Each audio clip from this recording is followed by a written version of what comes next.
अस्सलाम वालेकुम। क्या हाल चाल? उम्मीद करते हैं कि आप खैरियत से होंगे। हमारा दुआ है कि आप हमेशा खुश रहें, हंसते और मुस्कुराते रहें और इसी तरह में अपना प्यार दिखाते रहें। बिल्कुल जी, मेरा नाम मोहम्मद यूसुफ। मैं तारिक महमूद।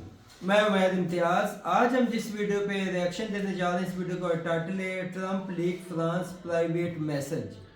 तो देखते हैं वीडियो और अपना रिव्यू कर देंगे। कॉर्नर करते हैं 3 2 1 वीडियो स्टार्ट।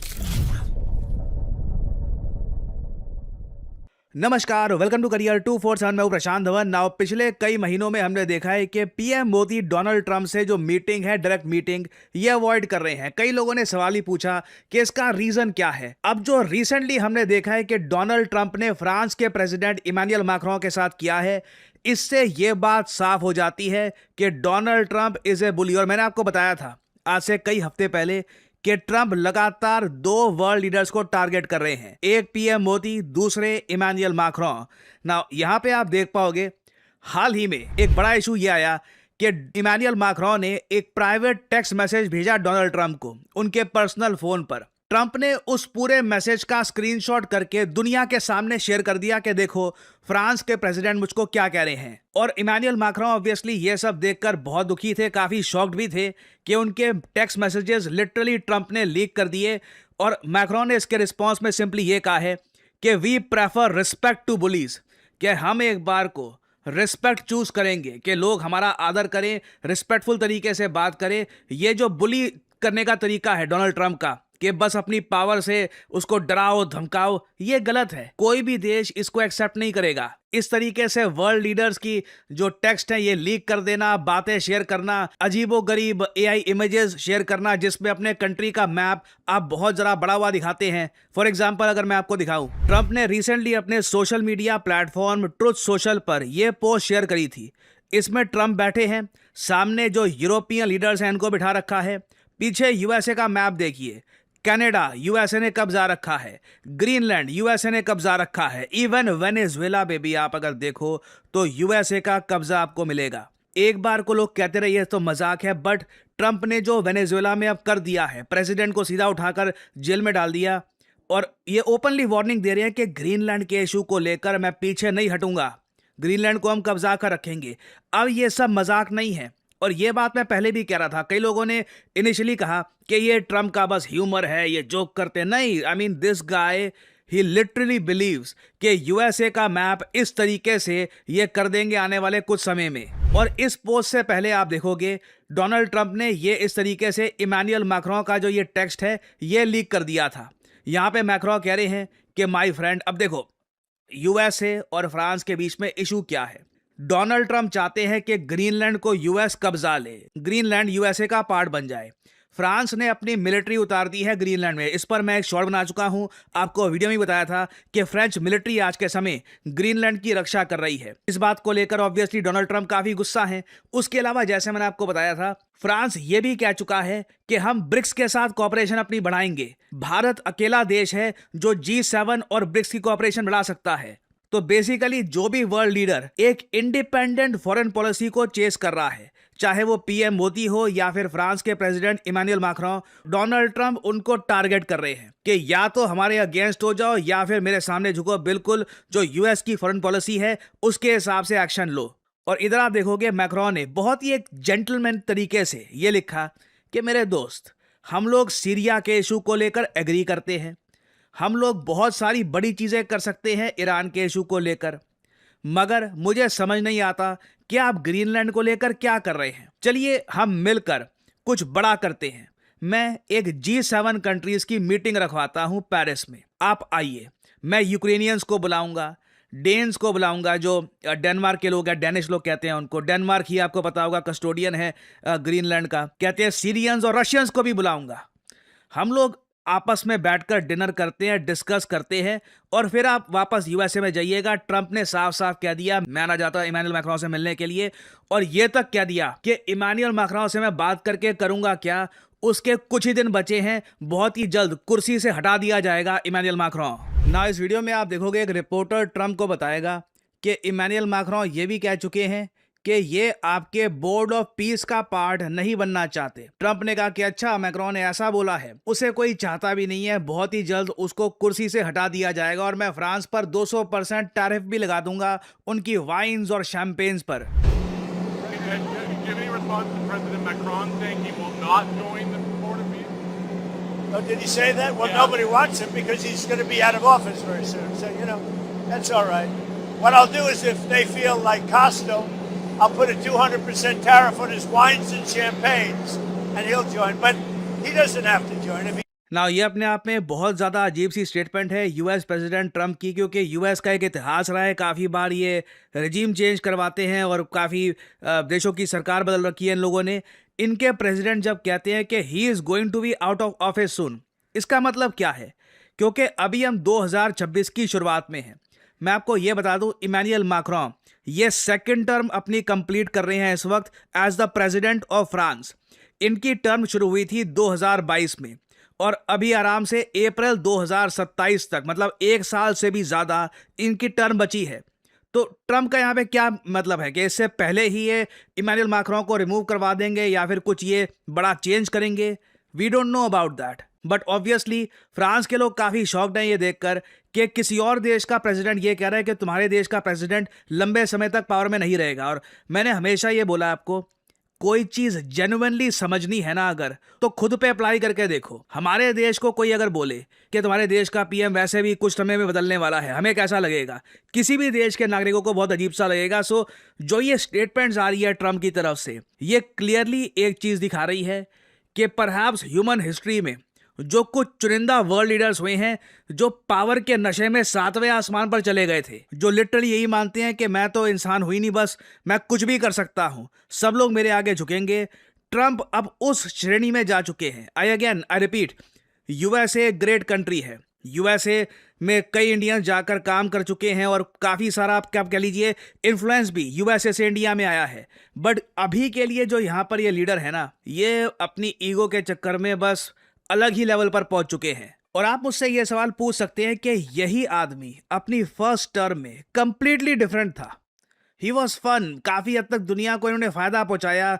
चाइना के अगेंस्ट जो ट्रेड वॉर है वो करके चाइना के इन्फ्लुएंस को कम किया। अब आज के समय ये इतने अजीब से क्यों हो गए हैं? वेल, मेरा एनालिसिस यहाँ पर यह है, ट्रम्प के साथ जो हुआ था बाइडेन के टेन्योर में, उसने इनको हमेशा के लिए बदल के रख दिया। मैं रिसेंटली इनका एक इंटरव्यू देख रहा था जहां पे ट्रम्प ने एक बहुत इंपॉर्टेंट बात बोली। इन्होंने ये कहा कि जब बाइडेन के 4 साल थे, मुझे निशाना बनाया जा रहा था, आई वॉज द हंटेड, मतलब, और काफ़ी हद तक था भी। आपको याद होगा ट्रम्प को जेल में डालने की बात हो रही थी, इनके जो घर में छापे डाले गए, इनकी पत्नी जहाँ पर रहती थी मारा लागो, वहाँ पे सडनली यूएस गवर्नमेंट के ऑफिशियल्स पहुँच गए, वहाँ पे छानबीन करी गई, छापे हुए। इनके लिए काफ़ी ह्यूमिलिएटिंग था, काफ़ी एम्बैरेसिंग था। परहैप्स इन्होंने कभी सोचा नहीं था कि इनके साथ कभी ऐसा किया जाएगा। उस एक्सपीरियंस से जो अब ये निकल के आए हैं ना, he is a different man. ये बेसिकली अब चाहते हैं कि अब मैं हंटर बनूंगा, basically that's what he said. Recent इनके इंटरव्यू में इन्होंने एग्जैक्ट यही लाइन बोली है। Successful economy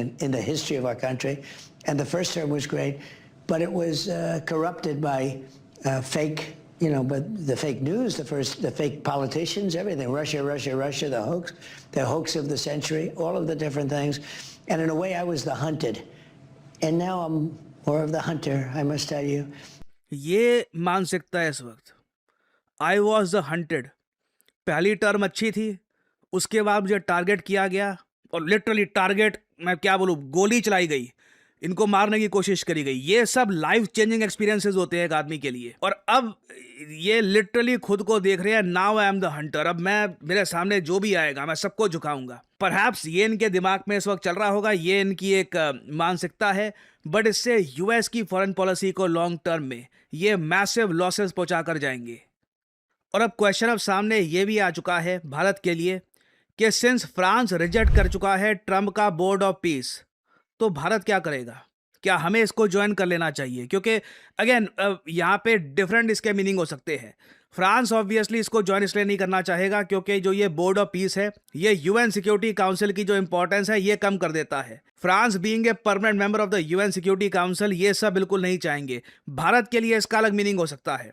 तो यहाँ पे मैं फिर से आपसे एक सवाल पूछूंगा। लास्ट टाइम लोगों ने काफ़ी इसका ओपिनियन दिया था, परहैप्स जो अब ये नई इन्फॉर्मेशन आई है, जो ट्रंप का रिएक्शन हमने देखा है कि ट्रंप किस तरीके से लीडर्स को धमकी देना स्टार्ट कर देते हैं अगर कोई कंट्री इस बोर्ड ऑफ पीस को ज्वाइन ना करे। क्या आपके हिसाब से भारत को यह बोर्ड ऑफ पीस ज्वाइन करना चाहिए, या फिर आप मानते हैं कि जो फ्रांस ने किया है सेम टू सेम भारत को करना चाहिए? लिखिएगा इसके बारे में कमेंट सेक्शन में, मैं जानना चाहूंगा आपका ओपिनियन।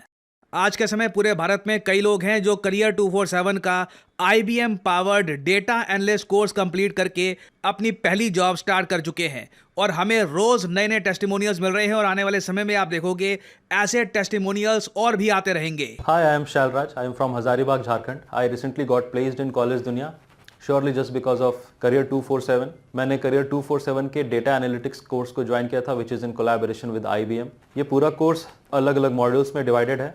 सारे मॉड्यूल्स के एंड में मिनी प्रोजेक्ट्स हैं। 7 महीने का ये कोर्स है जिसमें कि 2 मेजर प्रोजेक्ट्स भी हैं। प्रोजेक्ट्स को मैं इसलिए हाईलाइट कर रहा हूँ क्योंकि यही आपके इंटरव्यू क्रैक करने में बहुत इंपॉर्टेंट रोल प्ले करते हैं।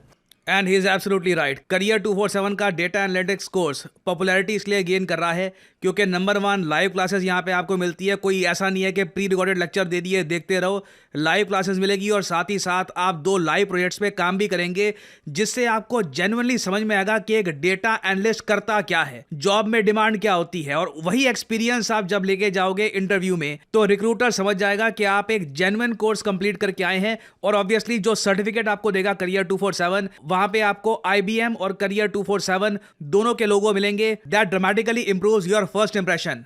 और 2026 में भी मैं आपको बता दूं, डेटा एनालिस्ट की डिमांड ग्लोबली, ना सिर्फ भारत में, ये ग्लोबल फिनोमेना है, चाहे यूरोप हो, US हो, हर जगह डेटा एनालिस्ट की डिमांड बढ़ती रहेगी। मैं कहता हूं अगर आप data analyst as a career नहीं भी चूज करते, आपके पास डेटा एनालिस्ट की एक स्किल भी है ना, उससे भी जॉब में आप सबके लाडले बन के रहेंगे। You will be the golden boy of the office. तो आपको करना सिंपली क्या है, अगर आप इंटरेस्टेड हैं in a career as a data analyst, आपको यहाँ पे एक जॉब लग रहा है कि this should be my future proof job, तो वीडियो के डिस्क्रिप्शन या फिर कमेंट सेक्शन में जाइए, पिन कमेंट में आपको लिंक मिल जाएगा। ये इस लिंक पर करिए क्लिक, यहाँ पे आपके सामने ये पेज खुल जाएगा।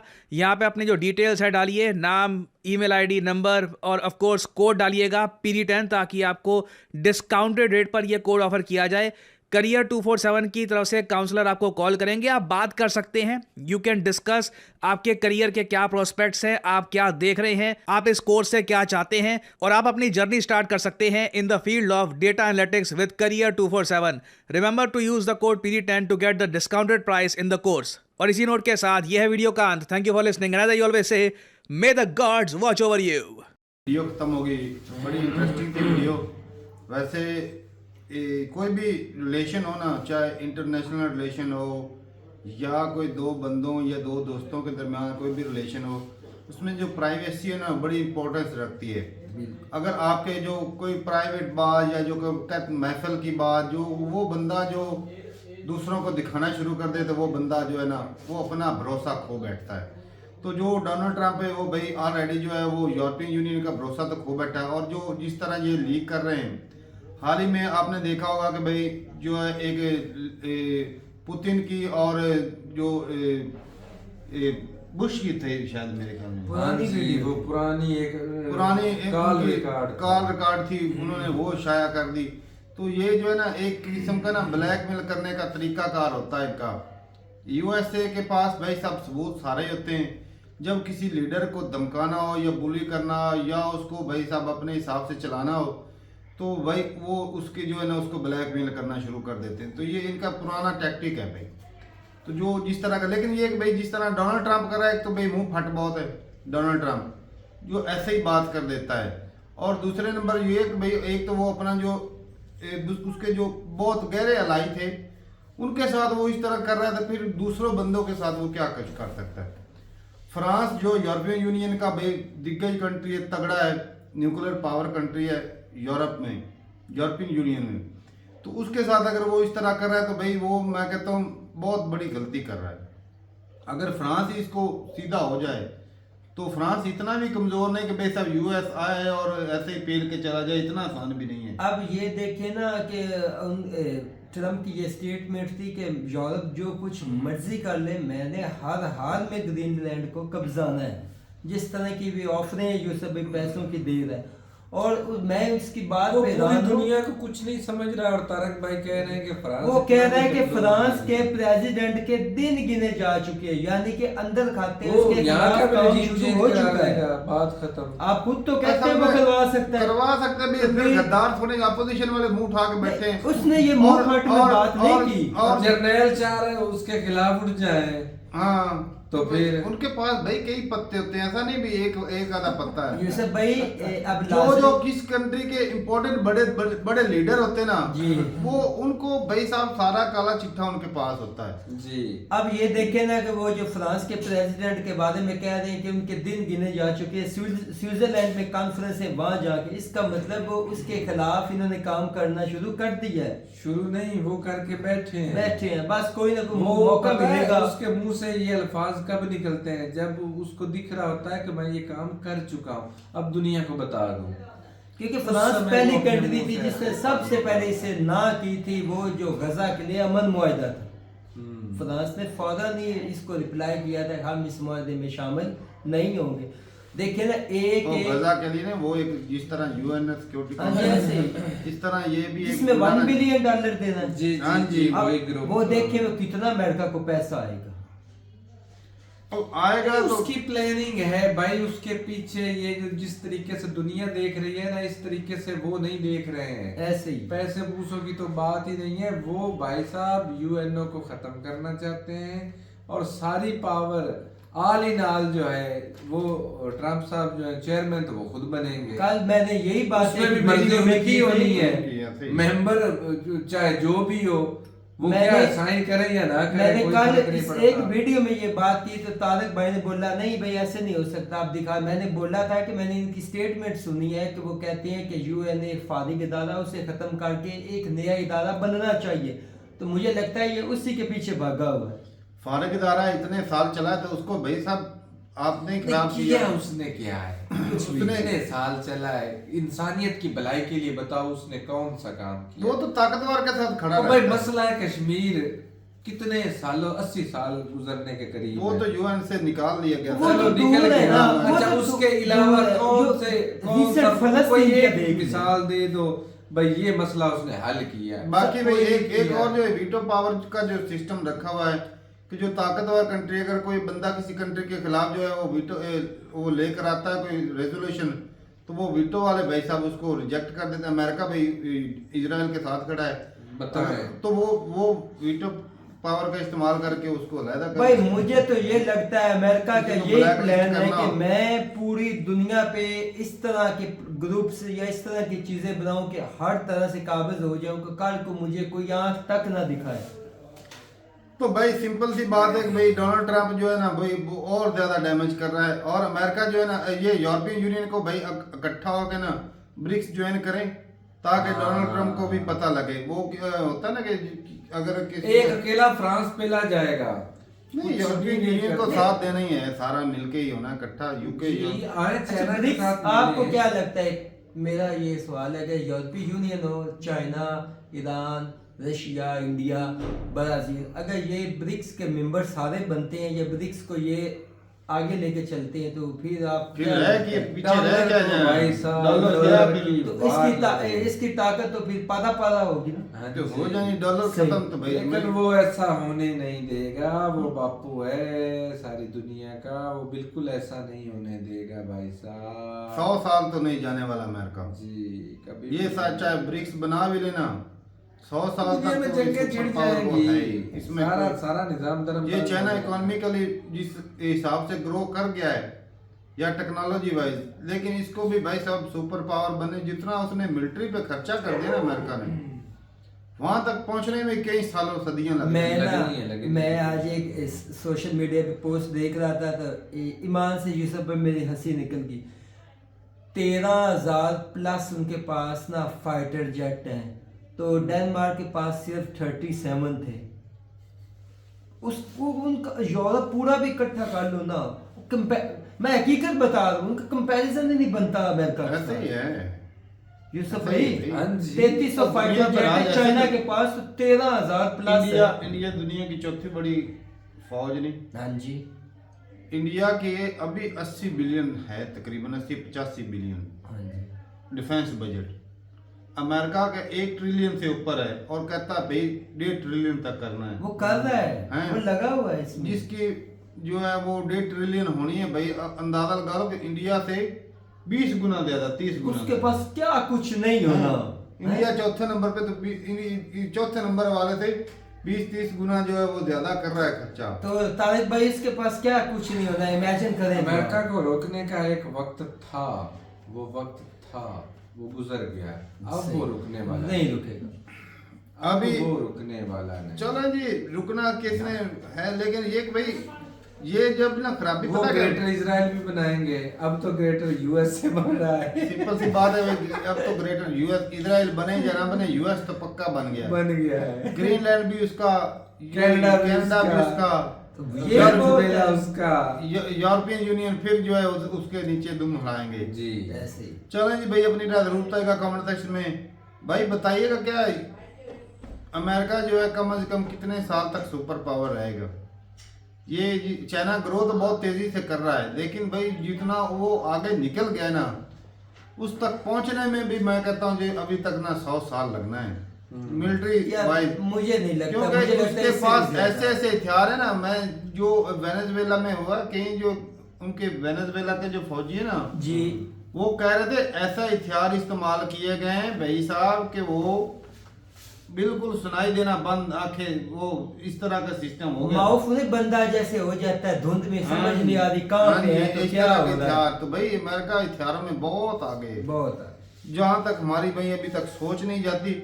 हालांकि हम ना पुरानी मूवीज देखे ना जेम्स बॉन्ड वाली, तो वो टेक्नोलॉजी गाड़ियों में इस तरह के दिखाते थे, वो एक काल्पनिक होती थी, लेकिन आज देख लें कि उससे भी कई गुना आगे जो चीजें निकल चुकी हैं। ऐसे ही। चलें जी भाई, अपनी राय जरूर बताइएगा कमेंट सेक्शन में। मिलते नहीं वीडियो के साथ, तब तक के लिए इजाजत दें। अल्लाह अल्लाह हाफ़िज़।